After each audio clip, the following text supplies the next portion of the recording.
Olá, meu nome é Pedro Evaristo Dantas Aranza e eu estou no grupo 9 do tema Compiladores em Pipeline CI e CD. A gente vai falar sobre a aplicação Pipeline em compiladores.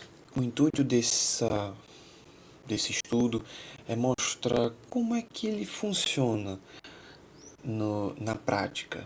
Se ele funciona da mesma forma, com base em DevOps, que é muito aplicado esse conceito, o processo que vai acontecer dentro do processo pipeline, quais as funcionalidades vai ser acessada, tal, benefícios, a diferença do mobile para o desktop e o bytecode e executável. Antes de tudo, vamos falar sobre a definição do compilador e o pipeline, para deixar bem claro durante o processo dessa explicação aqui. O compilador é um programa do sistema que traduz um programa escrito em uma linguagem de alto nível para a linguagem de código de máquina equivalente, que pode ser assembly ou diretamente código binário, dependendo da implementação do compilador e do sistema operacional. O pipeline é uma sequência de etapas que transformam o input em output. Em cada fase depende da conclusão da anterior para a entrega do software. A integração contínua, que é o Continuous Integration, e o CD, que são subdivididos em entrega e implementação.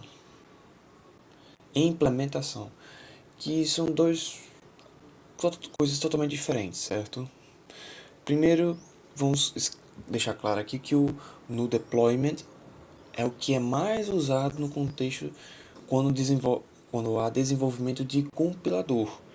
O delivery é mais voltado para a web, que tem a questão de, como na imagem na esquerda demonstrado, em teste de integração, de API, a questão de qualidade, o QA, e o end-to-end, né? Teste de validação, teste de performance. O CI consiste em integrar continuamente em um repositório compartilhado, seguido de execução automática de testes e validação. A entrega é uma prática que assegura que esteja sempre pronto para ser lançado. Isso significa que após a alteração no código, o sistema é automaticamente preparado para a produção.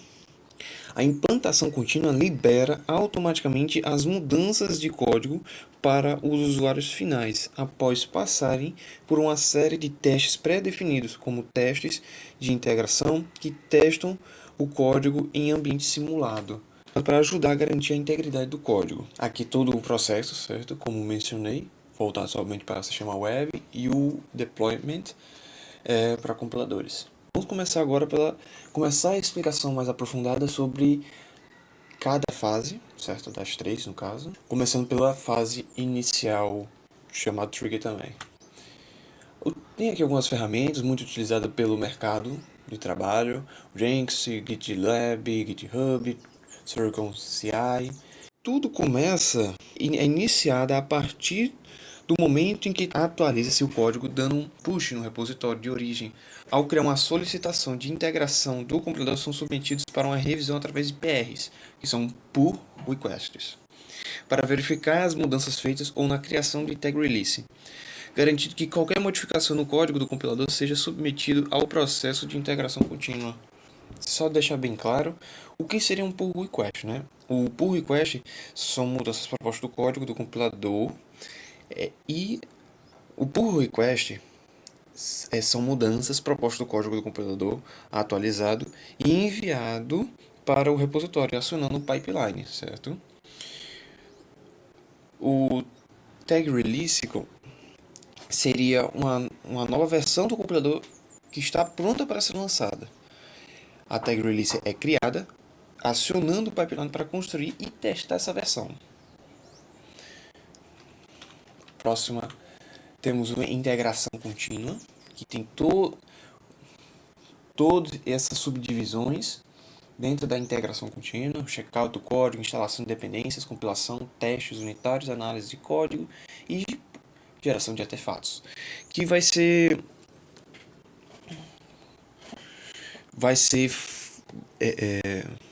explicado agora sobre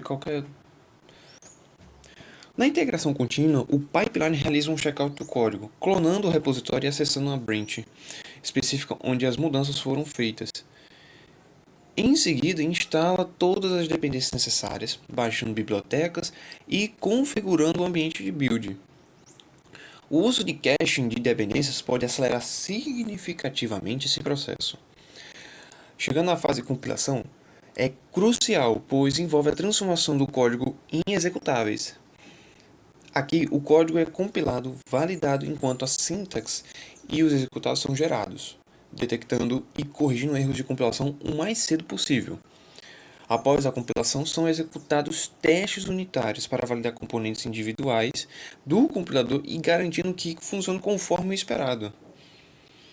O pipeline inclui também uma análise de código automatizado que realiza uma revisão do código para detectar problemas comuns, verifica a qualidade do código, identifica vulnerabilidade, segurança e garantir padrões de codificação estabelecidos.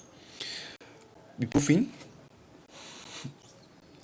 a geração de artefatos, que são pacotes de software resultantes da compilação. Esses artefatos são versionados, armazenados em um repositório de artefatos prontos para serem enviados. Eu deixar só para explicar algumas partes, a imagem à esquerda que tem algumas coisas que talvez não tenha deixado claro, né? Vamos começar a parte do checkout e específica, o pipeline faz a branch específica onde as mudanças específicas foram feitas. Na instalação de dependência na parte do download é uma coisa necessária para construir o compilador. A configuração é necessária para incluir variáveis de ambiente e ferramentas específicas. O cache de dependência é o que acelera o processo de build ao evitar downloads repetidos. Na fase da compilação, tem a questão da geração de executáveis, que é gerar arquivo binário do compilador a partir do código-fonte. Na fase dos testes unitários, cobertura de código, o que seria?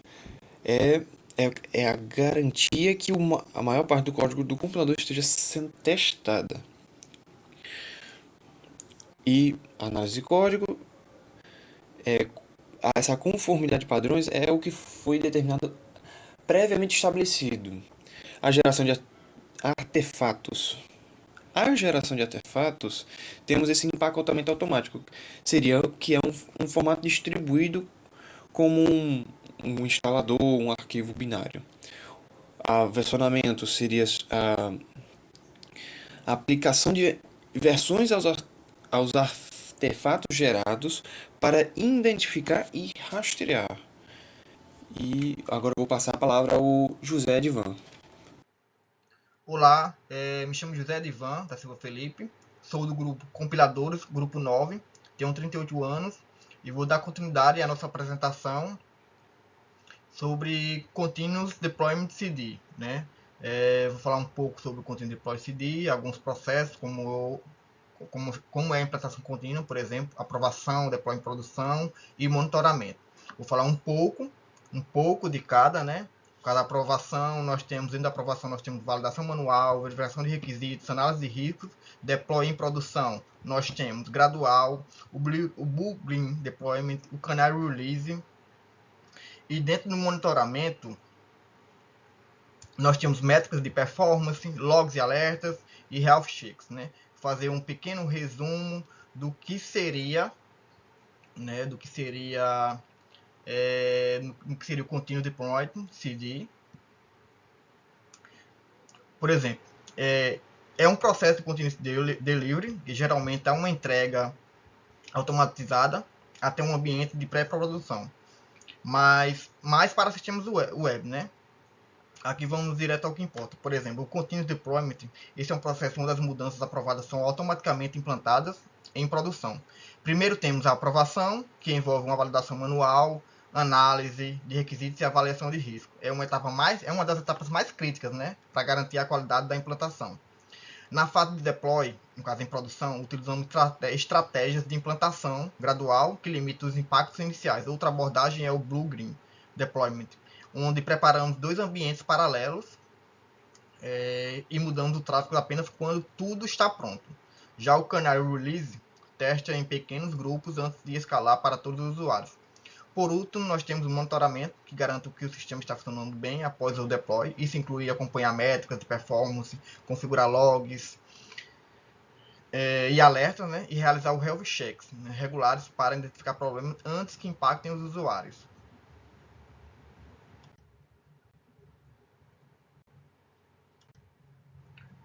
Quais os benefícios para usar isso no compilador, né? Vamos falar agora sobre um dos benefícios. Primeiro, ele reduz o tempo de implantação, automatizando processos que antes eram manuais.